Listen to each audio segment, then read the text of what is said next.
ఇజ్రాయెల్‌కి తను ఏం చెయ్యాలో పక్కాగా తెలుసు. ఎవరిని లేపాలి? ఎక్కడ లేపాలి? ఎందుకు లేపాలి? అన్నటువంటిది. ప్రపంచంలో పక్కా క్లారిటీతో వార్ చేయగలిగినటువంటి ఏకైక దేశం ఇజ్రాయెల్. దానికోసం అమెరికానైనా ట్రాప్‌లోకి లాగుతది. రష్యానైనా సరే వాడుకోగలుగుతది. అది దాని స్ట్రాటజిక్ వ్యూహం. ఒక రకమైనటువంటి ప్రపంచ పోలీసింగ్ చేస్తుందది. చాణక్య నీతి పాటిస్తుంది. ఓ పక్కన ఇరాన్ మీద ఎడతెరిపి లేని దాడులు చేస్తుంది. సేమ్ టైమ్ ఇరాన్ పెంచి పోషించిన దశాబ్దాల పాటు పెంచి పోషిన 4 దశాబ్దాల పాటు పెంచి పోషించిన తీవ్రవాద ముఠాలు తన చుట్టూ ఉన్నాయి. అవేవి మీదకి రాలేకపోయినాయి. ఎందుకని? ఈ ఇరాన్ మీద దాడి కంటే ముందే వాళ్ళని చితక్కొట్టి వదిలిపెట్టింది. హమాస్‌ని సర్వనాశనం చేసి వదిలిపెట్టింది. లేపోతే ఇవాళ ఇరాన్ మీద దాడికెళ్ళే టైంలో హమాస్ వచ్చి ఇజ్రాయెల్ మీద పడేది. హెజ్బుల్లాని సర్వనాశనం చేసి వదిలిపెట్టింది. లేపోతే అదొచ్చి పడేది. హౌతీలను పిచ్చ కొట్టుడు కొట్టింది.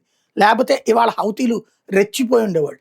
అంటే ఇరాన్ 40 ఏళ్ల నుంచి పెంచి పోషించిన తీవ్రవాదులు ఎప్పటికప్పుడు చంపేస్తా, ఎప్పటికప్పుడు ఆయుధాలు లేపేస్తా, వాళ్ళ నాయకత్వాన్ని ఎప్పటికప్పుడు దునుమాడతా కంట్రోల్ చేసుకొచ్చింది. ఇప్పుడు లేటెస్ట్‌గా ఆహ్, ఈ హెజ్బుల్లాకి సంబంధించినటువంటి special force commander Abu Khalil al బెర్గామ్‌ని మిస్సైల్ దాడితో లేపపడేసింది.